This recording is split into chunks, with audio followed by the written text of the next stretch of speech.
Tech Talk with Matthew Dickerson. Matthew Dickerson. Tech Talk. Sit back and relax. It's time to talk technology. Hello, thrill-seeking funsters. It's time to take off those rocket-powered roller skates that keep you constantly on the go. It's time to flop into your favourite comfy recliner, the one with the refrigerated cup holder and the USB charger port, and set the sound level to soothing, because it's time for Matthew Dickerson to whisper sweet nothings into your ear. Except it won't be just sweet nothings, folks, because this week, Matt has a bunch of solutions to future problems that you didn't even know about. Isn't that right, Matt? I love when technology solves a problem that you didn't know you had. Yes, that's right. And I think about that sometimes with our smartphones, that we have apps now that do things that we didn't know we needed to do. It doesn't matter what it is. It might be you're sitting around a dinner party at night time and looking up and someone says, oh, I wonder what that star is up there, which some people do sometimes.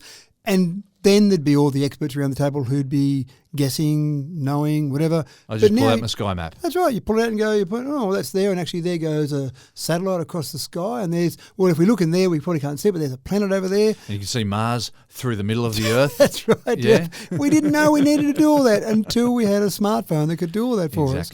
But I want to talk a little bit about theft this week. Now, we do talk sometimes about scams. I'm not trying to avoid them, but I do like to do some public service announcements sometimes. But one of the things that's better now is that we don't see a lot of mobile phones, smartphones, stolen because they're typically tracked. They're locked to an account. So if I'm a thief and I steal your smartphone, it's probably useless to me because I've got to get past the PIN. Well, I can probably manage to do that, but then I've got to get past the account that it's locked to, whether it be an Android account or an iPhone account.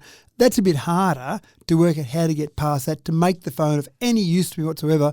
It might be useful for some parts, but it's not really useful as a phone. So consequently, we've seen the number of mobile phones, smartphones that have been stolen drop down fairly significantly. They haven't really worked out a way to get around that.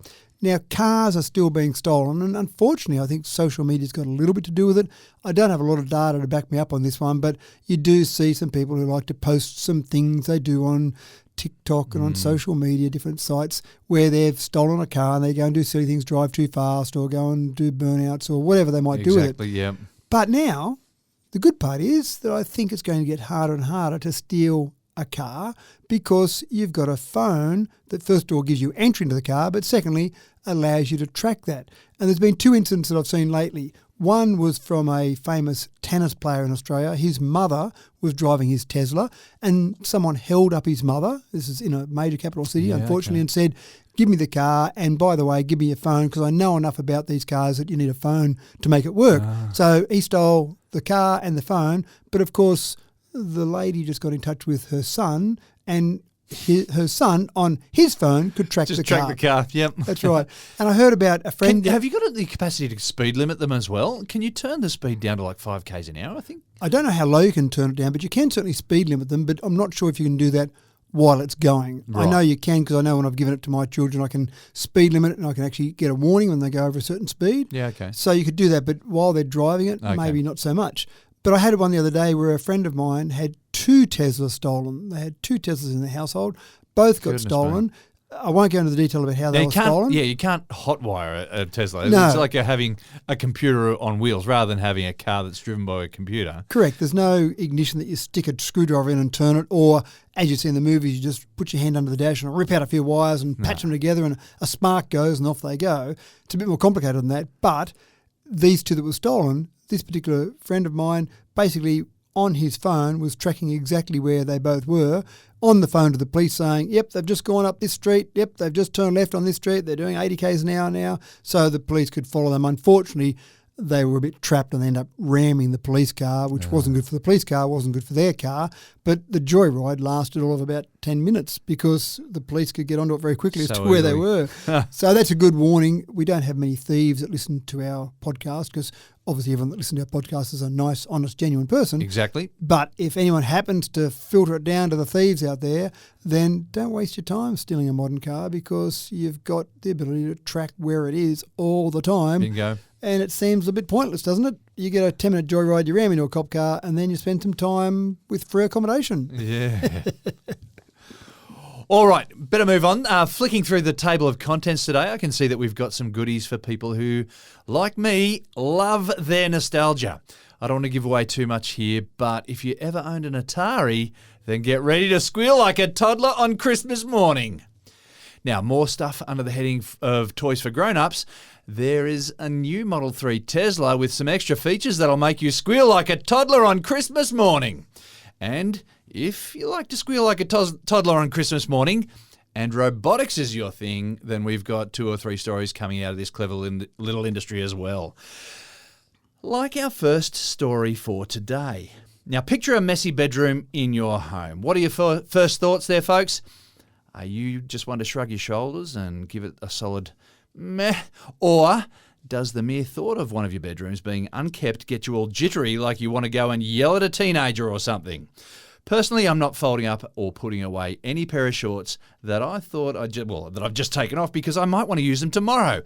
They belong on the floor because they're not dirty or smelly yet, but then neither are they pristine, clean laundry. They've got to do some time in purgatory yet. Now, Matt, tell me, there's a robot that's going to mess up my system. A bedroom cleaning robot, no less. Well, this is what every teenager wants. I'm sure there have been some teenagers working on this. But you see, the floor is a filing system. It is. And this is the thing. I don't know, when we built our house, why we bothered with built-in wardrobes. We thought it was a good idea. And then we discovered that our teenagers like the floor drobe. It seemed much more efficient than the wardrobe. That's right. Because it's easy to see what you've got. Look at it all there. It's spread out for me ready. That's right. And I can pick it up easily without wasting time opening a cupboard door. My wife did get a bit stressed for a number of years with our teenagers. In the end, I actually suggested she just put a photo on the door of the kids' bedrooms that looked like a perfectly pristine bedroom. Take a photo. Like a full-size door photo? Correct. Exactly right. So take a photo of their bedroom when it's clean. So that's the first problem in this area. But pretend you've got that photo and then blow it up to a full door size, stick it on the door, leave the door closed. You walk past, you go, gee, that looks pretty good in there. And hopefully that just tricks your brain. But I could never convince her not to open the door. She's wanting to get jittery. That's right. So it is interesting, but there are some robots now that are at the point where they can go through and not just pick up the clothes from the floor, but sort them. Now, sorting is a bit of an issue. Again, we talk about it a lot. Humans... It's a personal sort of choice there. Well, do you sort them by colours? Do you sort them by shorts and tops? Do you sort them by underwear and socks? Yeah. All these different things. At this stage, they're really focused on colours, which kind of is pretty easy, you'd think, for a robot to do. But at least you've got some way, because when you wash them, you're probably going to wash the whites together. You're probably going to wash the darks together. Exactly. So that makes sense to go through and sort them by colours. But again, I'm not sure if teenagers would like this idea. I think the parents would love it, but the teenagers would go, where are those shorts that I had on for the last week that I've been going out and playing sport with? Where they're in the washing machine? Yeah. Who thought of that as an idea? It is progressing, though, robots around the home. Now, we have this image of a robot from the Jetsons where you're sitting there and the drinks are served to you. I knew that reference was going to come up. In fact, right. If you didn't, I was going to do it. But anyway, yeah. You get drinks served to you, you get the laundry done, you get the house cleaned up. We're not there yet, but we're getting to different parts of it. And this part here is focused really on cleaning up the bedroom. We've done another one, if you remember, that talked about how you can iron some of those clothes. Yeah. So getting to the point where you can pick them up from the room, then getting to the point where you can get them in a washing machine, then you get to the point where they're ironed again, getting them back in. So they're kind of focusing on little different areas. We've got Roomba-type robotics, if you like, that are around the house cleaning up things. We just need to get to the stage where it's all combined into one. But these researchers at the University of California in Berkeley are really focusing on just the floor drobe problem at this stage. And they're going pretty well with it, fairly fast. And did you say it's filing things by colour? At this stage, See, I've got an issue with that because the T-shirts have got to go together. Well, this is only separately to, say, the shirts or the shorts. Well, this is only for washing, I imagine. Yeah, this is really focused on you've got a mess on the floor, pick them up and get them to the washing machine. That's okay. So it's not putting stuff back away yet. Right, no. Yeah, so yeah. We're only approaching or addressing one problem at a time at this stage. And they're not actually particularly fast, which is interesting. They're just not human. So in other words, it's not you and I having to do it. You let someone else go and do it, and as long as it's not me, then that's okay. So it's growing, it's happening. I think we're still 10 years away from someone from the Jetsons, someone that we can sit back and say, get me a beer and do the washing and cook me dinner. I think that we're still 10 years away. We need to do a shout out to the people at MIT or Boston Robotics or whatever, and can you just get busy on that? Hurry up.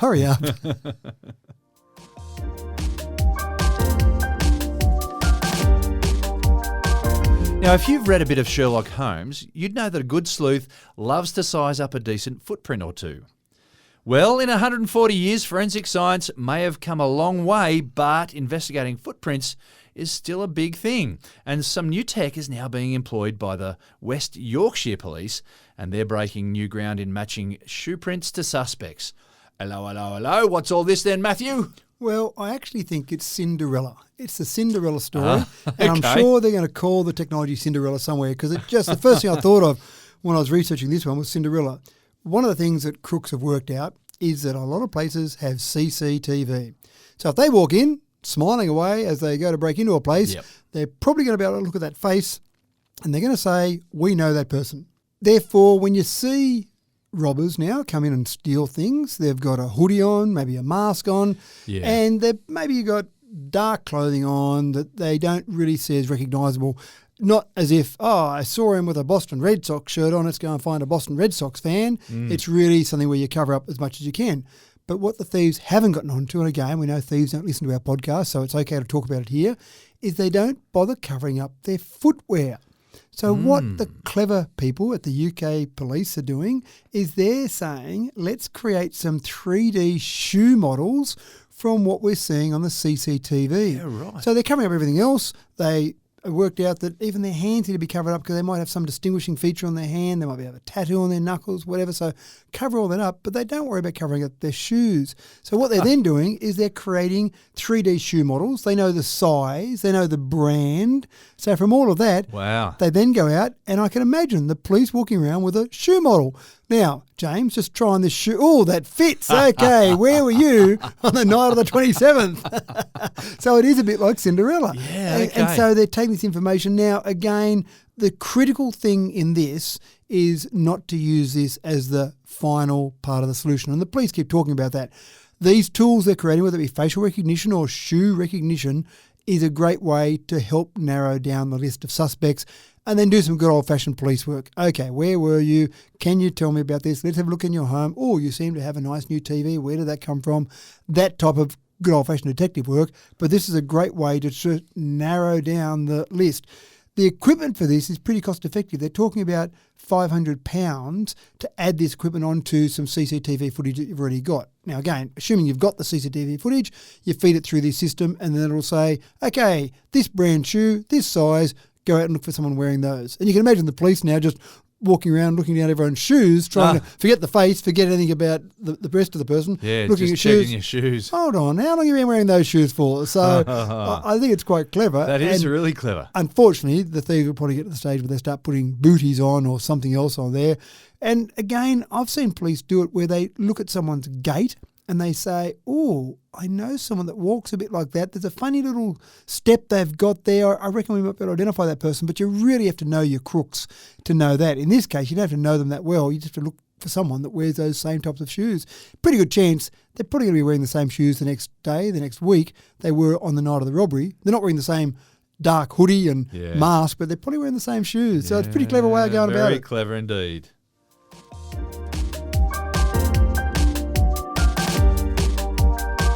AI has invaded the modern construction industry with a robot that can knock up a stone wall before you can say, right said Fred. That's a bit of an exaggeration, Matt, I know, but laying stone is a bit trickier than bricks. It's a somewhat more nuanced form of construction, so I'm told. But it's not beyond this robot in Switzerland, Matt. Tell us about this. It's quite fascinating, actually. Dry stone walling. I actually had a chat with someone just recently that is applying to be a master. Now, apparently, and I haven't been able to verify this, but apparently, according to this person, there are only 22 masters in the world. And to be a master of dry stone walling is a big thing. You've got to show a whole range of different things, structures you've created, and a whole range of different skills you've got. But this technology goes back. They've been able to carbon date. We're talking about just stacking stones that fit their without using mortar and things. Is that right? Exactly right. As I learned from this person, they said it's just gravity and friction. That's all we're relying on to keep this wall up. It goes back, I did a quick bit of research, and the history goes back to about 3,500 BCE. So we're talking about maybe 5,500-year-old technology, and you can imagine you didn't have any sort of mortar, any sort of mud, any sort of binding agent back at 3,500 BCE. And some of those stone walls that were built then are still standing now because they really rely on gravity and friction, and they can withstand a fair bit. So it's not like the mortar might break down. When you get down to, say, 2,500 BCE, the Great Pyramid of Giza used a type of mortar. I'm not sure exactly what it was made of, but I think kind of like a gypsum and lime it might have been used. But as people are familiar with the pyramids, they've got that sort of even look over some part of it, and then it breaks away to just the stones underneath. And supposedly when they were built, they were all covered in a nice smooth mortar. But that breaks down, that mortar breaks down.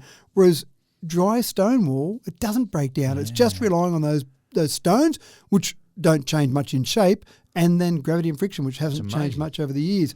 We have to go a fair way forward until about 1824 till we had a patent on cement, Portland cement. Joseph Aspden patented Portland cement. So that's when we started to get modern cement in structures, but this technology goes back years, I say 5,500 years.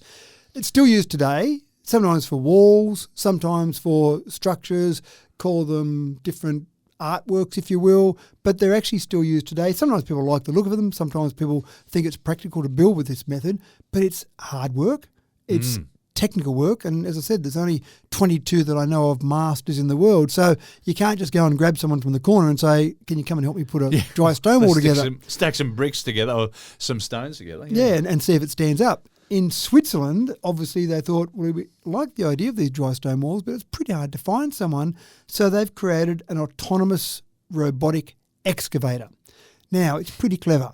It looks at a plan. So a plan is fed into it for a start. I want to build a wall. I want to build some sort of structure. It then has access to a range of rocks, stones, and it looks at those, scans those with LiDAR, gives a 3D image of all those stones, and then says, that one there, it's going to go at this spot here in the wall. It picks it up, moves it over, puts it in there. Interestingly enough, it's actually slower than humans at doing all of that. So far. It takes about 12 minutes per stone, whereas humans, good humans, can do it in about 11 minutes. So it's fairly slow going. Yeah, but you're talking about good humans. If it were you or I, it'd be a lot faster. But a lot faster than you and I. Fall over. I'll do it fast, but it's going to fall over. That's right. You can either have slow and standing or fast and falling over. But the good part about this robot is that it doesn't need a lunch break, doesn't need a toilet break, doesn't need to sleep. So we can plug away one stone every 12 minutes, 24 hours a day. You probably have to stop sometime to fuel it up and maybe put a few grease in the grease nipples, but in general, it'll keep going. At this stage, they've demonstrated the capabilities of this with a 65-metre long wall that's 6 metres high. So that's pretty impressive. Yeah, that's really impressive. Now, I don't know. I couldn't find out how long it took to do the whole thing. High. Yeah, I know. They're pretty serious, aren't they? They really want to stop someone looking over the fence, don't they? Two-storey building, yeah. Yeah, so they've demonstrated with that. I suppose the other thing you could do is they've got one at this stage. Once they've got the blueprint for that, there's nothing stopping them having 2 or 10. So if you've got a 65-metre long wall and you've got humans doing it, 1 per 11 minutes, or 10 of these robots doing it, well, 1 every 12 minutes probably doesn't matter that much. Are they trying to keep Mongol raiders out? You know, the Genghis Khan and his descendants? Some of the research I found when the first started being built was when people were changing from being nomads to saying, well, I'm just going to settle on this little patch of land and I want to keep my animals in and I want to keep the raiders out. So, yeah, in Switzerland, maybe they're expecting a marauding raid from someone. So it's quite the barbarians now. That's right. It is quite fascinating, though. And I'm fascinated that someone said this is a problem that we need to solve with robotics. Yeah. Because it seems fairly specialised to me. It's not as if they're building thousands of dry stone walls around the world. Maybe they are, but it's very niche. It is, isn't it? It's market, isn't it? Yeah. Anyway, I was pretty fascinated by the fact that all that scanning and then selecting that rock and putting it in and getting it to sit right, and the placement of it, when they compare it to what a human might do, the median centre placement was about 10 centimetres different to what a human might do. So they're getting it pretty well spot on. Well, I've done some digging in my own backyard and I've got lots of rocks just under the surface of the soil there. So I'm thinking maybe just give me an idea. Just let me know when, and I'll just be washing my hair that weekend, okay? Making a wall.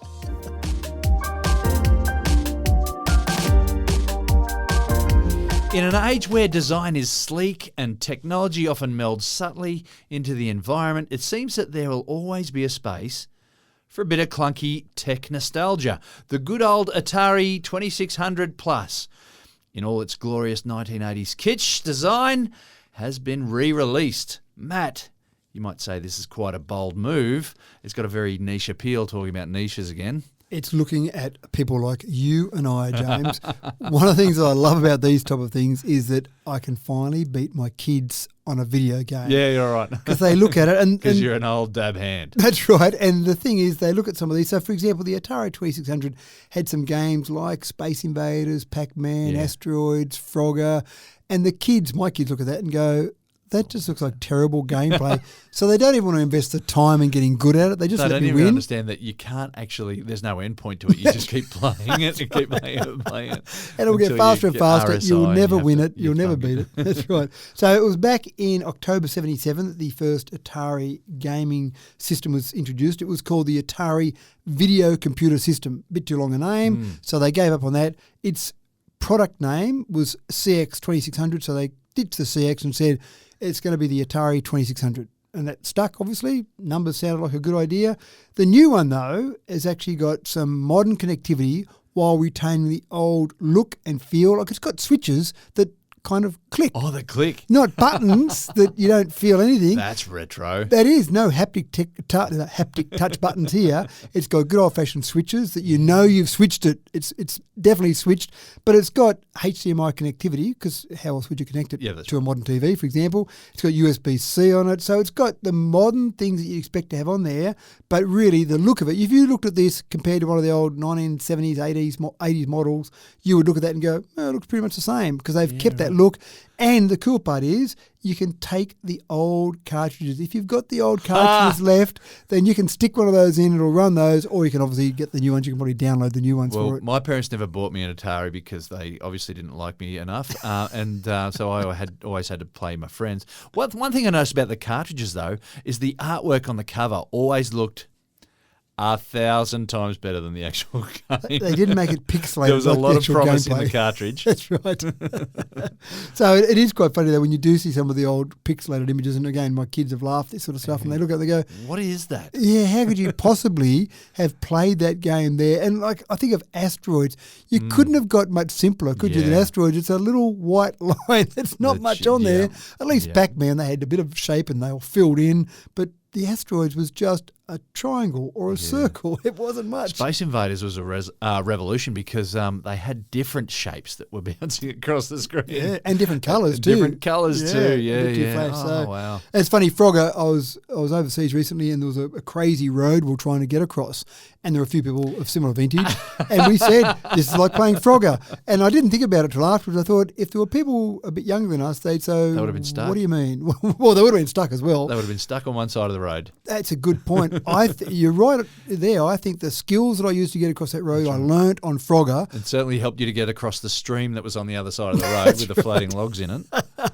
Well, those logs could have been the tuk-tuks and the other parts could have been cars. Who knows? Yeah. So anyway, keep an eye out for that. About $260 you'll pay for that. Great Christmas present for anyone that's of a similar vintage to James and I. It's time to upskill millennials. Yeah, that's upskill them. That's exactly what I'm going to call it.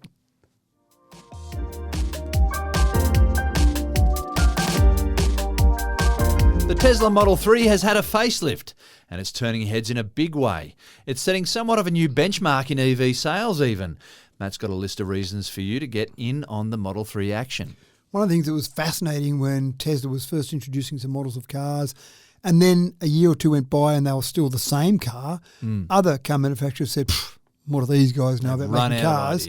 That's it. And we have a new model that comes out every year. So we have to go through and retool and keep our parts list up to date and change things just subtly to keep the consumers interested.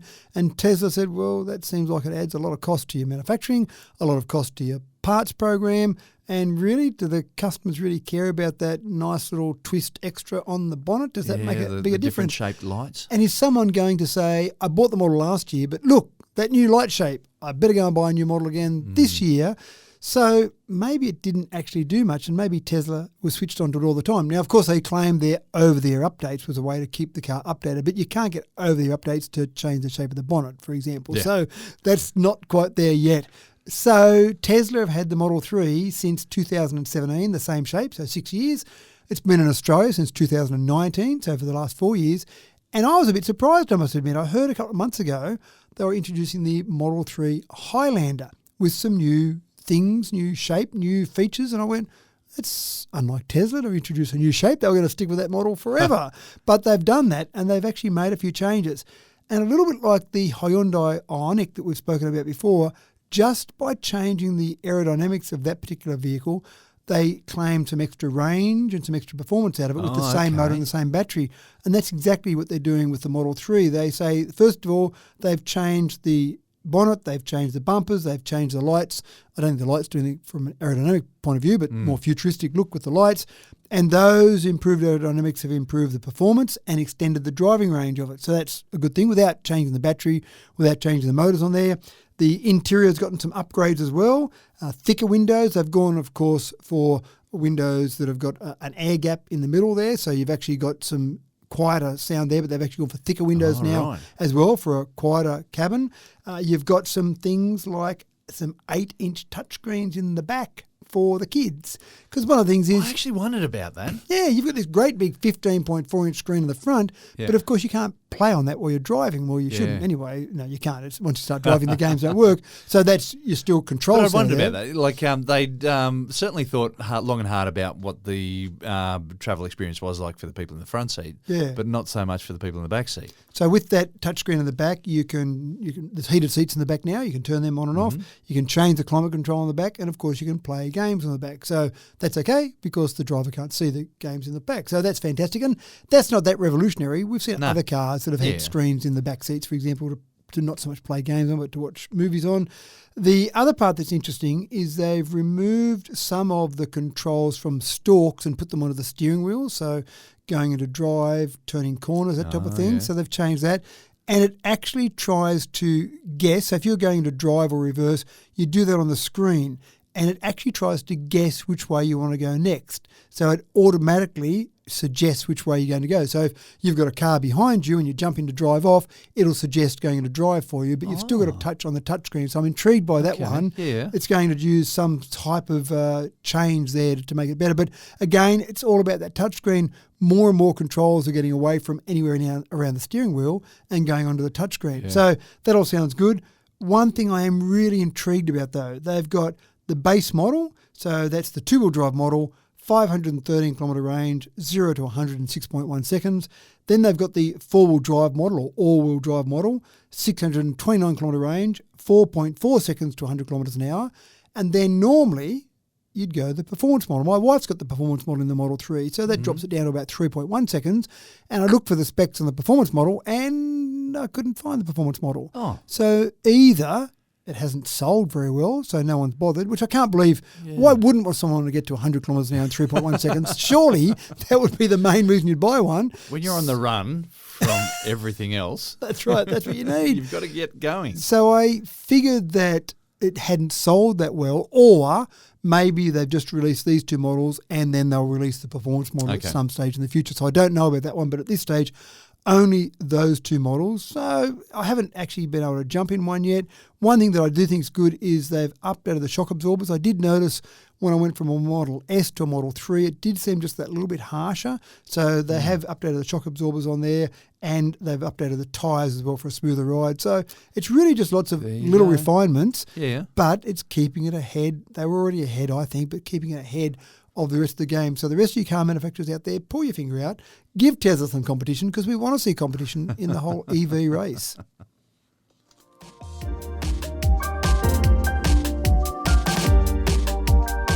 We're returning today to a topic that we addressed a couple of months back. Now, we've had microphones and cameras to detect sound and visuals for well over a century now, and these exist now as tiny pieces of hardware in a wide range of technologies. But one thing that has required a bit more effort is the electronic detection of smells. Matt's here to tell us where we are up to on this, and there are some details in this story that are going to surprise you folks. So if we look at the human nose, it's got 400 different types of receptors, about 6 million actual receptor cells, and they say that you can detect approximately 1 trillion odours.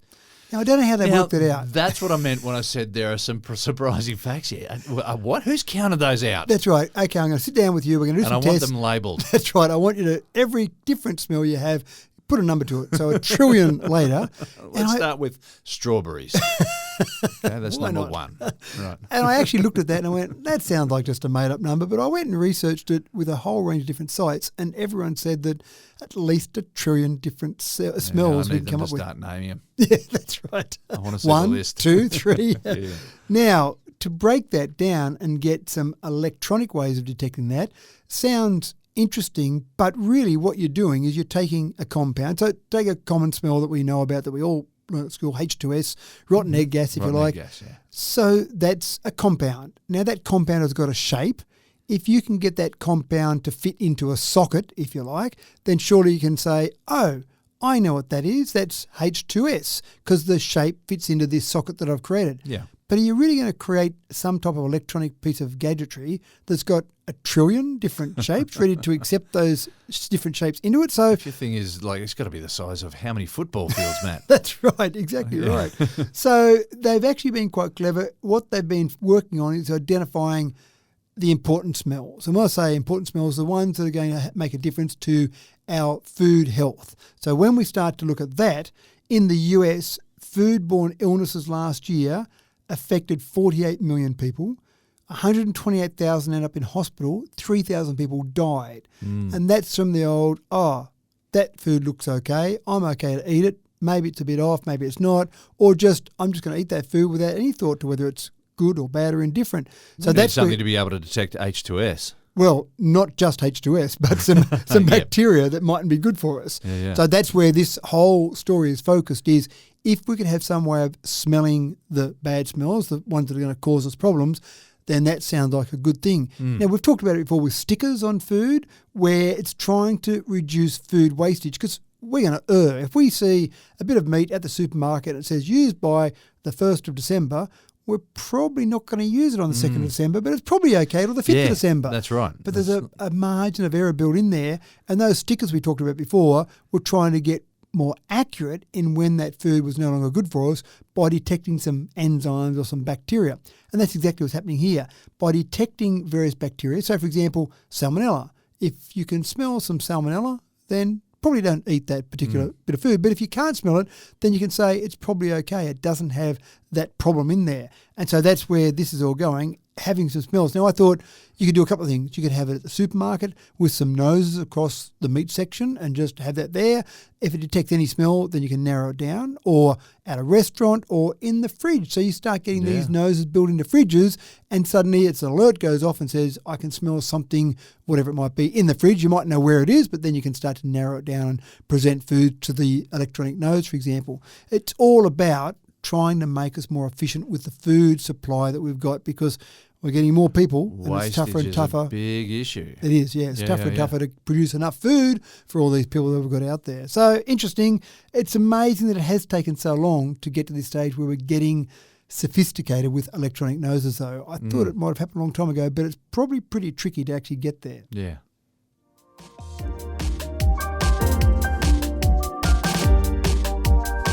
Feral cats are a major curse for our native wildlife here in Australia. It's one thing to be a cat lover, but that aside, the annual damage to our native biota from feral cat populations is unforgivable. And land managers, farmers, environmental groups, all alike, they've all been hunting for solutions to reduce feral cat populations for many, many years. Now, it may not surprise you then that a possible solution may lie in modern science and the field of genetics. Matt has the details. Well, feral cats, 99.8% of Australia, apparently you can find a feral cat. Yeah. that sounds like pretty much everywhere. Yeah, and while a lot of other animals will hunt for food, cats have been known to hunt for sport. It's just in their instincts. And for whatever reason, they like some of our native animals, and they reduce the population of some of those. I did read a story recently that talked about the fact that they were trying to introduce, an environmental group was trying to introduce a cat curfew. And I wondered how you'd get the cats to adhere to this curfew. You got to go to bed by a dark time, otherwise, well, you'll be in trouble. So I'm not sure how you would get those cats to adhere to the curfew. So I didn't know if that was the greatest idea. Desexing, obviously, anyone that owns a cat that has it as their pet probably has had it desexed, and if they haven't, they probably should have, but that doesn't really help the feral cats. Okay, feral cats, go and get yourself desexed. That's not going to happen. So what can we do to try and reduce this? Because it does cost a lot of money. They talk about $25 billion annually in Australia, the cost of feral cats. Oh, sorry, that's probably the cost of invasive species in general. Across the world, $423 billion is the cost of invasive species. So one of the concepts, and I don't know how people will feel about this, is by doing something called a gene drive. Now, you might use CRISPR, we've talked about CRISPR before, to alter the genes of cats, but the gene drive means that it's more likely for that gene to propagate through the species. So, for example, you might say, I'm going to create a new gene or change the gene of a cat to say that every baby you have from now on is going to be male, which doesn't seem like it's that helpful to keep propagating the species because you've got no females to actually have the babies. Or you might say all the females out there are now infertile. So you can still have males and females, but they're infertile, so you're not going to breed the next generation. They're trying to do a similar thing, I think, with mosquitoes as well. Absolutely spot on. They are doing exactly that same thing with mosquitoes. They probably need to look at things like cane toads as well, doing that. But there's a bit of danger, which I'll talk about in a moment with cane toads. But you do that, and then you make that gene the more likely gene to propagate through the species. It's a slow burn.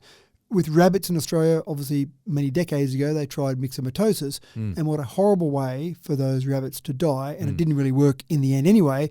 But this isn't a horrible way for cats to die. It just means they breed themselves out of existence because as they breed, that gene goes through and then they don't have the next generation. It'd probably take, the estimation is it would probably take about 20 years to get down to a reasonable sized population, a minimal sized population, as that gene propagated through the species. So it's a fairly long way to get there, but it wouldn't mean horrible deaths for cats, and it wouldn't mean that we would have the problem come back because obviously they would either be infertile or all males running around. So it sounds quite interesting. Cane toads is another one they've looked at, but here's a problem. In some countries, cane toads are a very important part of the ecological species that we need in that particular country. In Australia, and Queensland in particular, they are a terrible invasive species. So altering the genes on cane toads, great, let's do that. That sounds like a fantastic idea. If somehow some of those cane toads end up overseas, I'm sure they're not going to swim, but they might go out on some luggage or some sort of freight that goes out somewhere. Yep. And then you get them into another country, and because it's a gene drive, that gene in that cane toad is going to be preferred. Now, it's going to take a while. If there was one cane toad that got out, it's going to take a while. But then you'd have to have border inspections, not just you can't bring that stuff into the country. It'll be, let me see what you're taking out of the country as well, because we don't want those cane toads that have got their genes having been altered to go out. Now, I'm not convinced how comfortable people feel with this. When you start talking about editing genes, when you start talking about playing around with Mother Nature as such, some people get a bit antsy about it all. Yeah. Look, but we talk about this and the ethics of this as part of actually the HSC syllabus in biology. It's a really interesting course for debate. And containing genetically modified organisms is really important. But look, we've been genetically modifying crops for a while now. BT cotton is very common in Australia because it allows cotton growers to be able to grow cotton without having to spray so many pesticides, which is really, really important. So I think that's the main issue we're going to have. I think it's going to be an ethical issue, getting that right. And I suppose the ethical issue is more about the unintended consequences. So people say, get rid of feral cats. Great, fantastic, let's do that. But hold on, did something else happen because of that? Something that we couldn't possibly predict. And then once we've started that gene drive, wow, undoing it sounds pretty complicated as well. Most animals will only breed in that same species. So you're not worried about having some sort of gene drive in cats, and next thing you know, tigers across the world are going to breathe themselves out of existence. Yeah. The exception there is dogs. Wild dogs, sometimes they can breed with dingoes, they can breed with other dogs, so dogs can go across species. So if you're trying to get rid of wild dogs, that's a different problem that would have to be addressed differently. So it's a fascinating discussion, fascinating ethics around it. Yeah. The technology is there though, but how it affects ecosystems, who knows?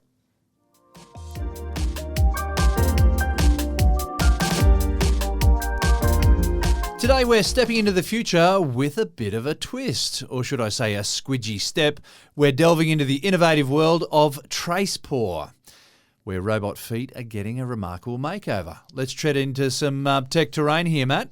Let me paint the picture for you. You've got a robot that's got normal flat feet and it wants to go on different terrain. Well, we're pretty clever. We've got these really complicated metatarsals and tarsals on our feet that seem to be able to handle different... Yeah. They can fold around an uneven surface. They can do that, and they're flexible. And even though if you break an ankle, you go, why is the ankle so complicated? All these bones there. But our feet aren't even as good as many other organisms or other animals. No, you're spot on. So there are some pretty clever animals out there and pretty clever human feet that we've got as well.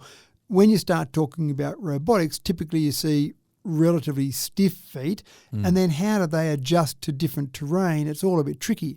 Well, some researchers at the Norwegian University of Science and Technology have come up with this concept called TRACEPaw. And if you can imagine the foot now being not a foot, but a half-shaped silicon ball. So imagine a ball, you cut it in half, so you've got half the ball, and then that's made of silicon so it can deform. Then you load up inside that a little camera, and you put some microphones on it.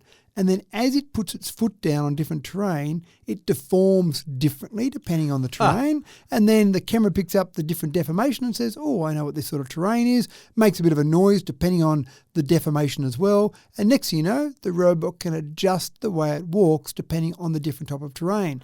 So when we see robots, typically they're great when you see them tested on perfectly flat surfaces, or they might show off how clever they are going upstairs, but they're pretty well stepped out in a certain structure. When you say just go and walk over that rocky hill, they're not so good. That's where this might be different. We've got lots of stuff happening with robotics, haven't we? Lots of fascinating things. Heaps of stuff. It's a really dynamic industry right now. And I think this is really important for the story we did earlier, where it needs to get into the messy bedroom, because sometimes you'd have a fair bit of deformation getting over those clothes. When there's a sandwich or maybe a half-eaten bowl of cereal. Or an Atari 2600 on the ground that steps on that. So Exactly. You've got to get around all these different things. But this is one way. Will this be the ultimate solution? Who knows? But this is one way that robotics manufacturers or researchers are trying to work out ways to get around the problem you've got in terms of getting robotics into everyday society, because they're not going to be used in a factory floor or a research laboratory floor all the time. We want them out there in the real world. They're a long way from that, as we said before, but this might just help us go one step further. Yeah, very exciting.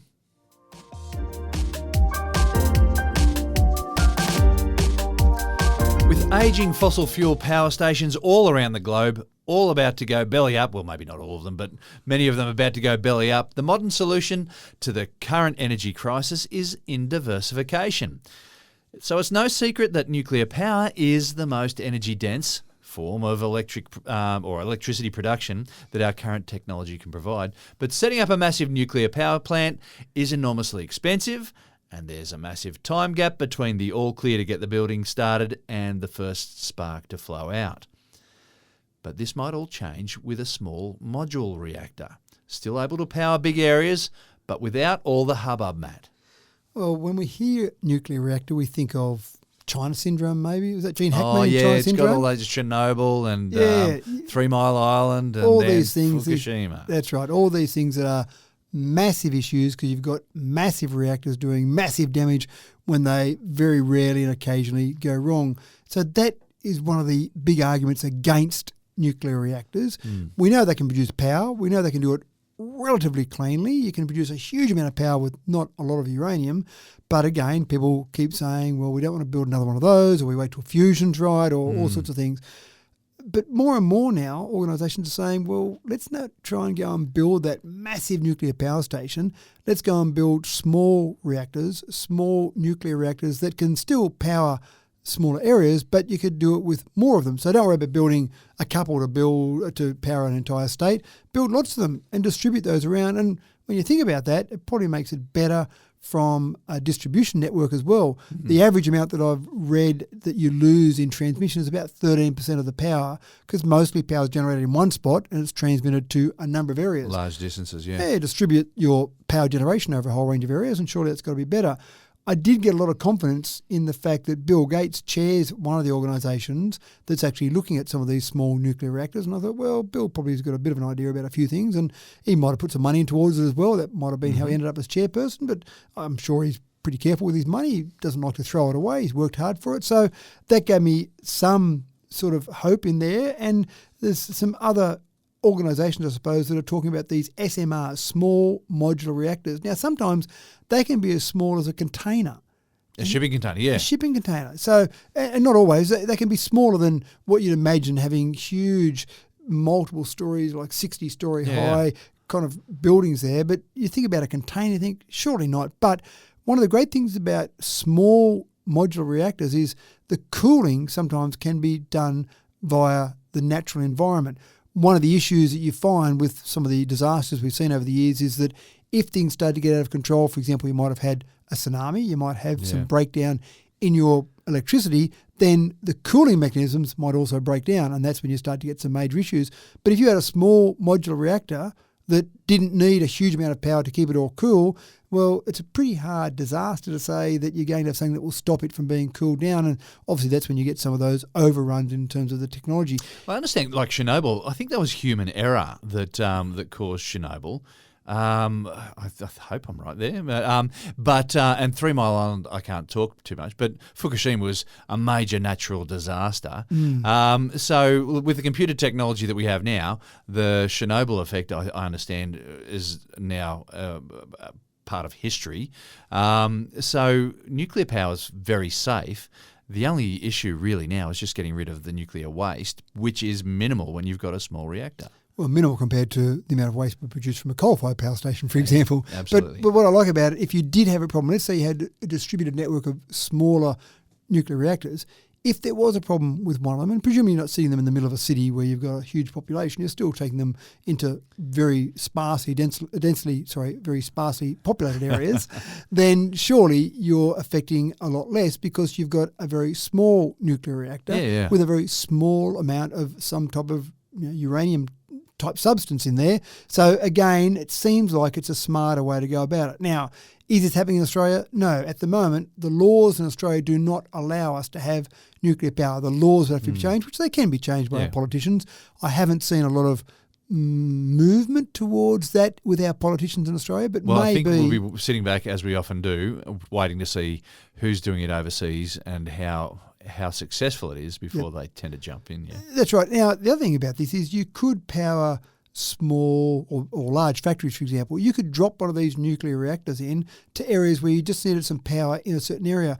I remember reading a story about EV chargers across the Nullarbor Plains, and there to power them, you're running either some old oil from cooking fish and chips, fish and chips, that's right, and using that to power EVs, or diesel generators to power EVs, and you kind of think, well, it's not really what we want to do with an EV, but you could drop, because they're not running the grid across the Nullarbor Plains. It's not always running 400 kilometres of power transmission lines for that one service station there. So typically they're often running off some type of diesel generator, the whole service station, for example. But imagine dropping a little nuclear reactor out in the middle of the desert and saying, there you go, there's enough power to power a small suburb. You can probably power your service station and EV chargers and all the rest of it. Small townships start to open up in the Nullarbor. Once there was power there, that's probably a pretty big issue. Water's probably the next issue, but we won't address that at the moment. But we'll look at power. But it is quite fascinating. So I'm interested to see where we'll see these. Desalination plant, there you go. Oh, there you go. Yep. You still got to get the water from somewhere, but pipe it in from the ocean. But yeah, it's something where I think you could see power being generated with these, And I think people would be a little bit more comfortable than a big mother nuclear reactor and tuck that away somewhere, because that's what everyone thinks. Nuclear is the way to go. Just don't build it next to me, thanks very much. But a small one, maybe not so bad. It'll be interesting to see how that goes. But that's all there is for us today. We've reached the bottom of the barrel, and all efforts to extract anything more are guaranteed to be fruitless. But fear not, next week we'll have a fresh barrel with super stories sloshing around and spilling over the rim. Matthew, thank you for your diligence and dedication in bringing yet another sterling episode of Tech Talk to the airwaves. And just to make sure I can back up what I said, I better go and get that Atari 2600 fired up and make sure before Christmas I'm all over my Pac-Man and my asteroids, and, I'm ready to smash those kids. Breaking some records. Well, yeah, I'm actually going to throw on a pair of stubby scoop shorts and Bond's muscle T-shirt and relive my life as a 10-year-old playing Space Invaders and Centipede myself. I think that's a great idea. Thanks for tuning in again, folks. It's a wonderful thing to put on this little podcast, put it all together and launch it into the atmosphere each week. And we're sincerely grateful to you, the audience, for catching it. I'm your host, James Eddy, and I look forward to seeing you in our next episode in 1 week's time. Until then, take care and